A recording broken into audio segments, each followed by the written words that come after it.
अस्सलाम वालेकुम नाज़रीन। लौंग, जिसे अंग्रेज़ी में क्लोव भी कहते हैं, एक मशहूर मसाला है और आप में से ज़्यादातर लोग इससे वाकिफ़ होंगे।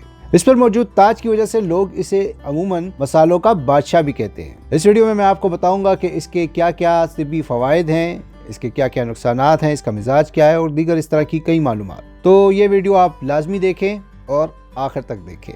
हकीम साहब चैनल पर खुशामदीद। मेरा नाम हकीम मोहम्मद अब्दुल्ला है और इस चैनल में मैं आपको तिब्ब यूनानी और कुदरती तरीका इलाज के बारे में मालूमात देता हूँ। तो आए वक्त ज़ाया किए बगैर वीडियो को शुरू करते हैं। तो सबसे पहले लौंग के बारे में थोड़ी सी बुनियादी मालूमात ले लेते हैं कि लौंग है क्या।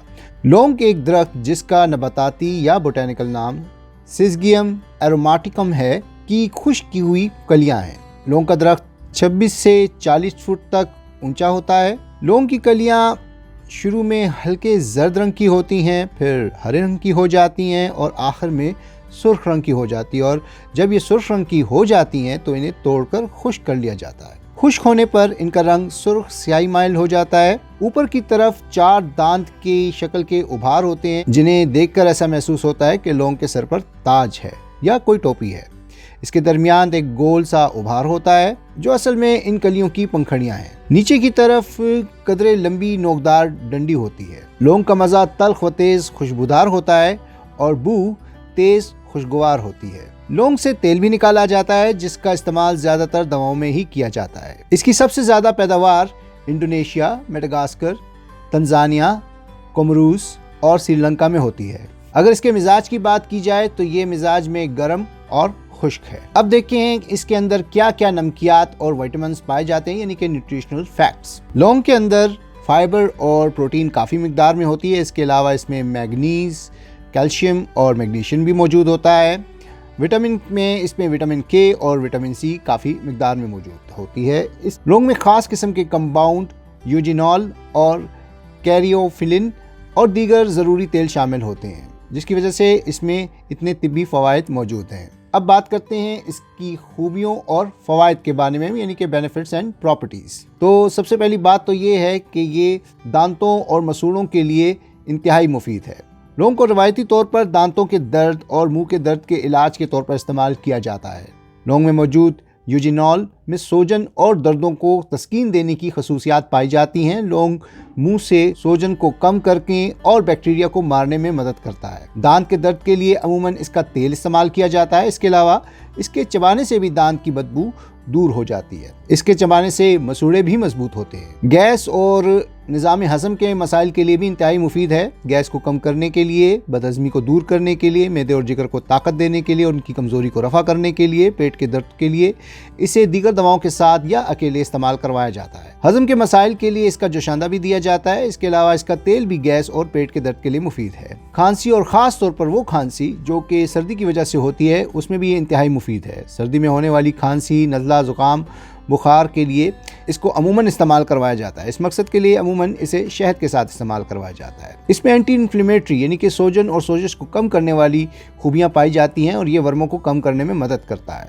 इसी वजह से ये दर्दों और ख़ास तौर पर पट्ठों के दर्द को कम करने में मददगार साबित होता है। लौंग जोड़ों के दर्द और अर्थराइटिस जैसे अमराज में इस्तेमाल करवाया जाता है बतौर मसाज। इसके तेल के मसाज करने से इन अमराज में फ़ायदा महसूस होता है। आसाबी अमराज जैसे फालिज, लकवा और राशा में भी इसके तेल की मालिश इंतहाई मुफीद है। इसके अलावा फोड़ों और फिंसियों में भी इसका इस्तेमाल करवाया जाता है। फोड़ों और फिंसियों को ख़त्म करने के लिए इसे पीस कर और दीगर दवाओं के साथ मिलाकर पेस्ट बनाते हैं और लगाते हैं। नेज़ इस मकसद के लिए इसका तेल भी लगाया जा सकता है। पेन रिलीफ यानी कि ये दर्दों को कम करने में इंतहाई मुफीद है। वो दर्द जो सर्दी के बायस हों, ठंड की वजह से हों, अमूमन उसमें इसके तेल की मालिश करवाई जाती है, जिससे दर्दों में काफ़ी आराम मिलता है। वो लोग जिनका ब्लड प्रेशर लो रहता है, फशारो दम कम रहता है, उनके लिए भी इंतहाई मुफीद है। ब्लड प्रेशर के कम होने की सूरत में इसके कुछ दाने मुंह में रखने और चूसने से मरीज को काफ़ी फ़ायदा महसूस होता है। शुगर के मरीजों के लिए भी इंतहाई मुफीद है। लौंग खून में शक्कर की मिकदार यानी ब्लड शुगर लेवल को कम करने में मदद करती है, इसलिए शुगर के मरीजों के लिए अमूमन दीगर दवाओं के साथ इस्तेमाल करवाई जाती है। ये इम्यूनिटी को बूस्ट करने में बहुत मदद करती है। ये क़ुव्वत मुदाफ़ियत यानी इम्यूनिटी को बढ़ाती है। लौंग में जरासीम कुश खसूसियात पाई जाती हैं जो मुदाफ़ियती निज़ाम को बढ़ाने में मददगार साबित होती हैं। लौंग में एंटीऑक्सीडेंट्स काफ़ी मिकदार में मौजूद हैं जो जिस्म को फ्री रेडिकल से होने वाले नुकसान से बचाने में मदद करते हैं। ذوف با یعنی مردانہ کمزوری اور صورت انزال کی دواؤں میں بھی اس کو شامل کیا جاتا ہے۔ یہ اندرونی اور بیرونی یعنی اورلی اور ٹاپیکلی دونوں صورت میں ان امراض کے لیے استعمال کی جا سکتی ہے۔ اب اس کے فوائد کے بعد کچھ اس کے ممکنہ نقصانات یعنی کہ سائیڈ ایفیکٹس۔ لونگ کو اپنی مقدار خوراک کے مطابق استعمال کرنا چاہیے، کیونکہ اس کا زیادہ استعمال کچھ مضر اثرات یا سائیڈ ایفیکٹس کا باعث بن سکتا ہے، خاص طور پر معدے کے لیے۔ اگر اس کا استعمال حد سے زیادہ کیا جائے اور مقدار خوراک سے زیادہ کیا جائے، یہ پیٹ کی خرابی پیدا کر سکتا ہے۔ اس سے متلی، الٹی، اسہال جیسے مسائل پیدا ہو سکتے ہیں۔ اس کے علاوہ یہ بلڈ پریشر کو بڑھا سکتا ہے اور اسی وجہ سے یہ گردوں اور جگر کو نقصان پہنچا سکتا ہے۔ اس کی بنیادی وجہ اس کا مزاج ہے جو کہ گرم ہے۔ لونگ خون کو آسانی سے جمنے نہیں دیتا، اسی لیے وہ لوگ جنہیں کسی قسم کی بلیڈنگ کی شکایت ہے تو انہیں اس کا استعمال نہیں کرنا چاہیے۔ لونگ میں اینٹی کوگولنٹ خوبی موجود ہے، اس لیے یہ خون کے جمنے کے عمل کو سست کر دیتا ہے، اور خاص طور پر جب خون کو پتلا کرنے والی دواؤں کا بھی استعمال ساتھ کیا جا رہا ہو تو ایسی صورت میں اسے نہیں لینا چاہیے۔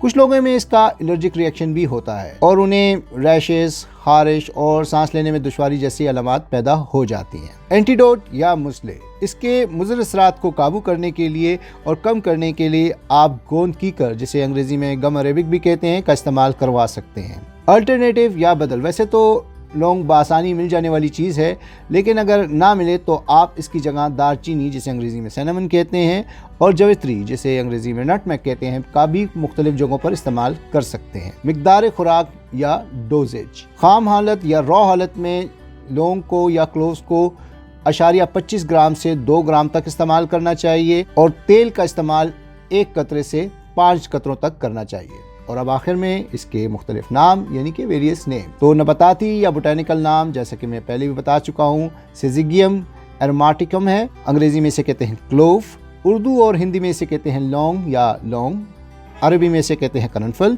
اور پرشین یا فارسی میں اسے کہتے ہیں میخک، جبکہ چینی مینڈرن میں اسے کہتے ہیں ڈنگ چیانگ۔ امید کرتا ہوں کہ اس ویڈیو میں بتائی گئی لونگ کے بارے میں معلومات آپ کے لیے مفید ثابت ہوگی۔ اس ویڈیو کے علاوہ میں لونگ پر ایک اور ویڈیو بھی بناؤں گا جس میں اس سے بننے والے 5 ایسے نسخے یا ٹوٹکے بتاؤں گا جو کہ گھر میں بآسانی بنائے جا سکتے ہیں۔ اگر آپ کو یہ ویڈیو پسند آیا ہے تو اسے لائک کیجئے، شیئر کیجئے، اس پر کمنٹ کیجئے، اور میرا چینل لازمی سبسکرائب کریں اور گھنٹی کا آئیکن بھی لازمی دبا دیں تاکہ میری تمام ویڈیوز کی معلومات آپ کو بر وقت مل سکیں۔ خوش رہیں، صحت مند رہیں، اللہ حافظ۔